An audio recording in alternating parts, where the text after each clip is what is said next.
When a child asks why, it can sometimes feel as if questions will never end. But those questions are important.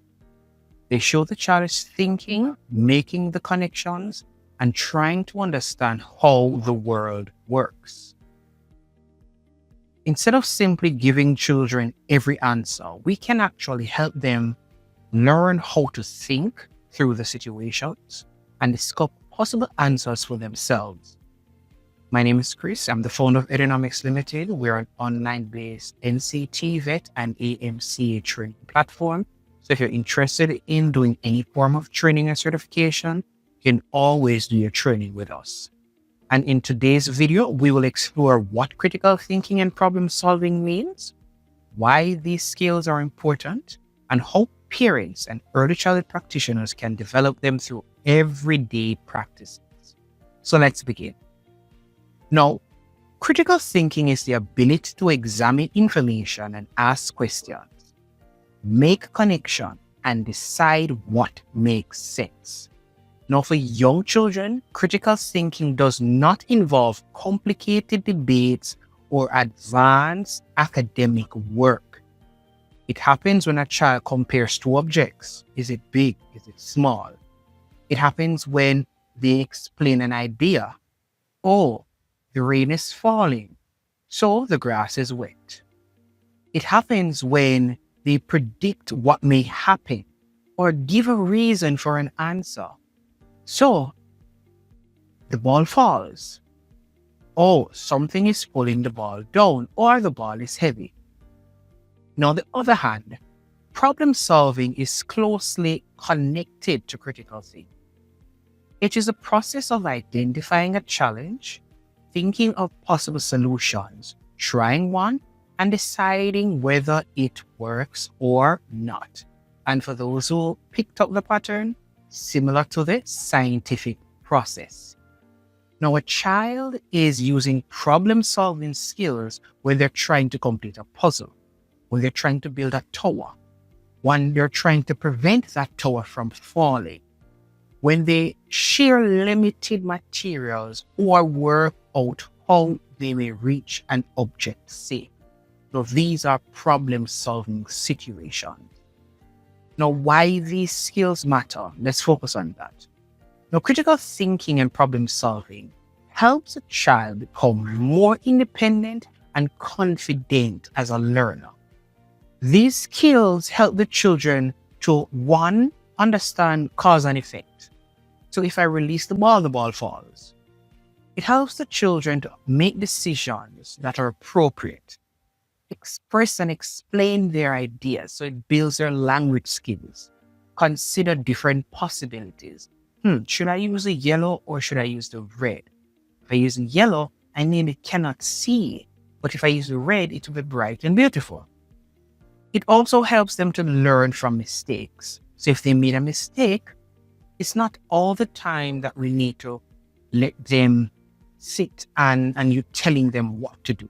Let them make the mistake and try to figure a way out. It also helps them to manage challenges without immediately giving up, giving them that ability to have that stick-to-itiveness in their action. It also helps them with their cooperation and working with others. And it also helps them to apply what they've learned to new situations, which is technically what critical thinking is. Now, these abilities are not developed through worksheets alone. They grow through meaningful conversation, exploration, play, and opportunities to make their own decision. And here is how we actually build that critical thinking and that problem solving with the child. Using, as I continue to say, open-ended questions. So one of the most effective ways to build critical thinking is to ask questions that require more than a yes or no or one-word answer. So instead of asking, is the block red? You can ask, what did you notice about these blocks? Instead of asking, did the tower fall? You can ask, Why do you think the tower fell? Now, with these questions, they encourage a child not just to think, but to observe, predict, explain, and justify their thinking. Remember to give the child enough time to respond. Don't rush them. Thinking takes time, especially at their level. And as adults, we should not be forcing an answer from them. Give them the time. As I continue to say, use that 5-second pause. And if you didn't get any information or an answer after that 5 seconds, use another question to nudge them along. Another aspect when it comes on to the whole critical thinking and problem solving is the fact that a child needs a safe space. That safe space provides the opportunity for them to work. And safe space is not just a physical environment, but safe space is how you structure the work, meaning that work is manageable for the child. If the container is too big for the child to handle, that's not a safe space because the child is not able to manage that container. If the child cannot open the container, it will cause the child to say, I can't open the container, leave it. All right? So having that safe space is where the child will be able to better challenge themselves. Now, let's talk about the whole aspect of play. Play naturally creates opportunities for critical thinking and problem solving, right? Because these kids are very creative, as we know. So from building with blocks with other children so that things balance and match size or change shape and so on, critical thinking. Another aspect that a lot of parents and practitioners can push into, puzzles. Puzzles help a child to see pattern, identify commonalities, and be able to critically think of, okay, how can I get this set of pieces to create that image that I'm seeing here? Another good way to build critical thinking is having activities where the children can explore quantity, they can measure, they can view cause and effect. So basically using science. So if you can take a cup of water and they're able to read the levels on the water as the water slowly drips. If you can have them plant a seed and every day they record the information of the height of the plant as the plant grows, that's an example of using their critical thinking and problem solving. And then you can ask them the question to say, why is it that the plant grew?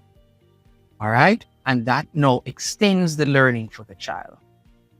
But as I say to everyone here, before beginning an activity or reading a story or any form of task with the children, have the children participate. Invite the child to predict what may happen. So when you're doing those activities to build the critical thinking, you can ask questions, have them view and try to foresee the repercussions, foresee the issues, foresee what may happen during the activity. Example, question you can ask is, what do you think would happen if we add more water to the container? Will it go up or will it go down? All right? Why do you think this object sunk when we place it in the water? These kind of questions will have them think before you do the activity. So children do not need to predict the thing correctly. Keep that in mind. Important thing is that they are thinking, because as we know as adults, when you create a hypothesis, the hypothesis can either be wrong or right. That is why we create the experiment to analyze said hypothesis. So let's look now at letting the children make their own choices. Now, appropriate choices help children learn to consider options and consequences. So if they decide to use a crayon compared to a paint, they have to understand the option that they're choosing and the consequences that may happen if they decide to use a crayon or a paint, because they can actually spill the paint compared to using the crayon. So that's what I mean. Now, choices should be suitable for the children's age and manageable for adults. So you're not going to have them make a choice that is beyond their age level and something that you can't help monitor when you're doing the task. Children can then be encouraged while they're making those choices to explain why they made that particular choice. Why did he choose the crayon over the paint to do this artwork? Because giving them the opportunity for choice will give you options when it comes on to asking questions to build their critical thinking and to build their problem solving and reasoning. Let's look on the last aspect for me as it relates to how you treat mistakes as learning opportunities. We as adults are a bit touchy when it comes on to mistakes. Children may become afraid to experiment if they believe that every mistake will result in criticism. And that is why we as adults have gotten to the point where we don't try a lot of things that are new, because over the years we've been criticized, ostracized to say, hey, you did this, you made this mistake and all of that. So that creativity we've kind of lost as adults. Let's not have the kids lose that. Sometimes the things won't work. So avoid telling the child, no, this is wrong. No. Instead, hey, it didn't work as we expected. What did we learn? Because from every obstacle, there comes an opportunity to learn. So what did we learn?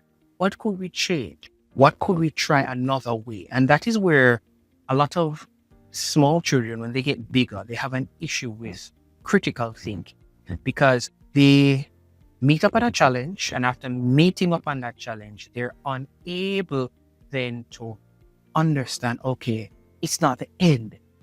There must be a way to do something different to get the result that I want. And maybe if I do something different to get the result that I want, the result that I want may not be the correct result. So that aspect of critical thinking, have the child make the mistake. Don't bash the mistake. Have them go back to the drawing board. And from going back to the drawing board, be able to come up with a new, quote unquote, as we know as adults, hypothesis. I did say one last thing, but I just want to throw something. Adults can model critical thinking. That's one thing we know. So, how we speak to them and how we respond to them will do that. For example, it looks cloudy outside, doesn't it, guys? I think it may rain. So I'm going to take my umbrella from out the car before it starts to rain. All right? That's an idea, because that's critical thing. That's foreseeing the issue. Here's another example. This box is too small for all the toys. I need to find a larger box or separate the toys into smaller containers. So we as adults can model the critical thinking, right? By explaining our thought process, because this is how the children learn. They're like sponges. How we speak is how they emulate. How we communicate is how they emulate and then respond. A good example, and a lot of adults can attest to this, kids that watch particular animated movies or cartoons will over time start to speak in the language of the particular animated cartoons. That is why it's very important to be careful of what you have the child watch. All right. But in closing, I have a quick little activity I would like you guys to do. It's a simple challenge. Provide a toy, sheet of paper, block, tape, container of water. Right? So you're going to get a toy animal, sheet of paper, block, some tape, and a small container of water. When you get to class, you're going to ask the children to design something that can carry the animals safely across the water. You hear what I'm saying? So you get a toy, several sheets of paper, blocks, tape, and a small container of water. So the toy animal should be very small. And you're going to ask them to design something that can carry the small animals safely across the water. Ask them the questions. What could you build? Materials might work best. How will you keep this animal dry? You did the first test, it didn't work. What can you change for the next one? What could you modify to make it better? Because what this activity will do is that it will build their planning, prediction, experimentation, communication, and critical thinking skills. But that's the activity for everybody. But in closing, this is what I want you to do. I want you to remember, critical thinking and problem solving are not skills that children develop from memorizing answers. What letter is this? A. A goes, no, we're not doing that.